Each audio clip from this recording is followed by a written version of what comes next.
Delhi border और बुराड़ी मैदान में देश के किसानों का मजमा।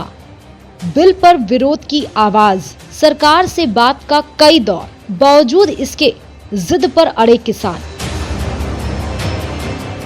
अभी तक सरकार के दावे के मुताबिक किसानों के हित में लाए गए 3 किसान कानून पर विरोध की कहानी यही दिखाई देती है, पर असल बात कुछ और ही है। आखिर वार्ता के इतने दौर के बाद भी किसान सरकार पर भरोसा क्यों नहीं कर रहे हैं? एमएसपी यानी कि मिनिमम सपोर्ट प्राइस और एपीएमसी यानी कि एग्रीकल्चर प्रोड्यूस मार्केट कमेटी, कृषि उपज विपणन समिति को लेकर इतना भ्रम क्यों है? क्यों किसान कह रहा है कि पूंजीपतियों को लाभ देने और किसानों को गुलाम बनाने की कोशिश है? दरअसल देश में 23 फसलों पर एमएसपी मिलती है।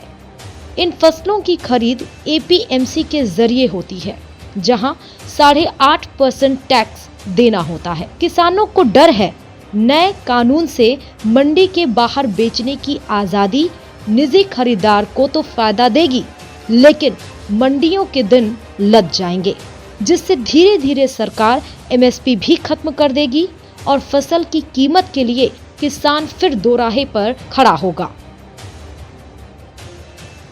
कॉन्ट्रैक्ट खेती से नुकसान के भी कई सवाल हैं किसानों के मन में, इसीलिए वो बार बार तीनों कानून वापस लेने की मांग कर रहे हैं।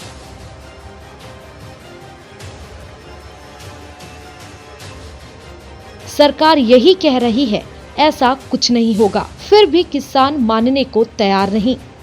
अब उन्होंने प्रदूषण कानून और बिजली बिल से जुड़ी मांग भी जोड़ दी है। 9 दिसंबर को फिर से बात होगी किसान और सरकार के बीच में, लेकिन उससे पहले 8 दिसंबर को किसानों का भारत बंद का ऐलान है, जिसे अब वाम दलों के साथ आप यानी कि आम आदमी पार्टी, कांग्रेस और टीआरएस का समर्थन है। ऐसे में सरकार कैसे किसानों को मनाती है?